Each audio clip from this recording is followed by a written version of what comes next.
A survey by the Africa Polling Institute in May 2024 to gauge citizens' opinions on a session of President Bola Tinubu's first year in office showed that hunger, poverty, dissatisfaction have trailed his policies and decisions. A total of 3,967 citizens were interviewed randomly across the demographic groups nationwide, with 84% expressing profound sadness over the current state of affairs in the country.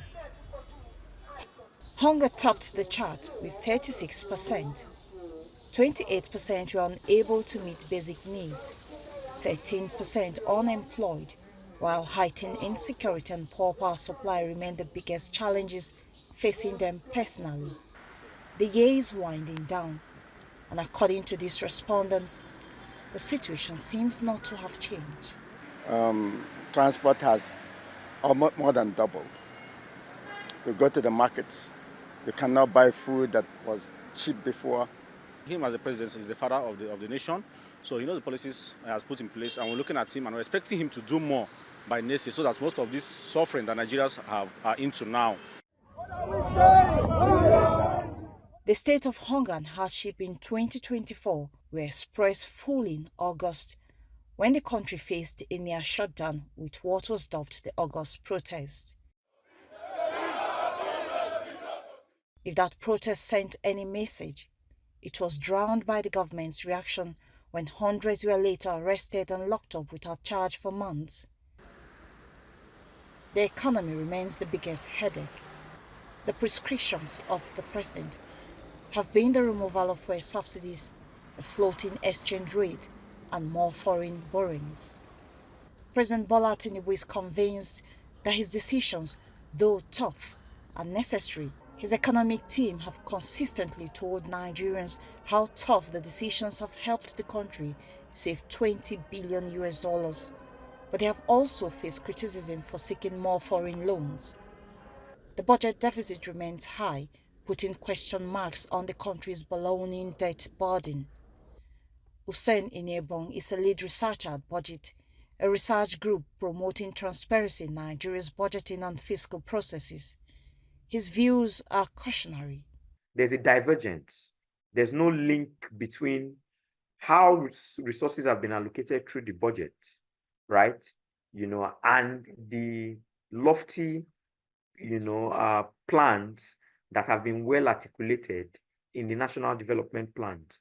So it's important that there's that linkage. President Tinubu has also been hit by criticism for being unable to fix the country's energy crisis despite hosting the world's 7th largest crude oil refinery. And then in particular, for Professor Wumi Ladare, a petroleum economics specialist, there is still no clear thinking on the real issues, which are a balanced energy mix to sustain economic growth, create jobs, and transition to renewables. Yes, I know the two things that the president did that people are complaining about is the removal of subsidy and harmonizing the exchange rate. So I think, yes, there's hardship as a result of those two important things that he did. But in the long run, Nigeria will be better off. On easing the crisis of revenue and budgeting, the president seems confident that his tax reforms will fix much of the problem. But that too is facing problems with a wall of opposition to the bill. Sandidari says the president's initiatives have to be seen from the immediate, mid-term and long-term gains. President Bola Tinubu did not inherit a perfect country, did not inherit a perfect economy. And he did say so when he said that he knows he has signed up for a tough job. And he went as far as saying, don't pity me, because I know I've signed up for a tough job. So he came with that mental toughness, in the sense that if you know you have a tough job, you know you have to take those tough decisions. And you can't do that in the absence of courage. One of his biggest challenges in 2025 will be reforming the tax system in line with the recommendations of the Presidential Committee on Fiscal Policy and Tax Reforms. Most of the president's anticipated 2025 progress depends on this, but he usually calls the national legislative is stonewalling him. As the country moves forward into the new year, addressing these issues will be crucial for restoring public confidence and achieving sustainable improvement in Nigeria's social-economic landscape. Mwesi Igono, AIT News, Abuja.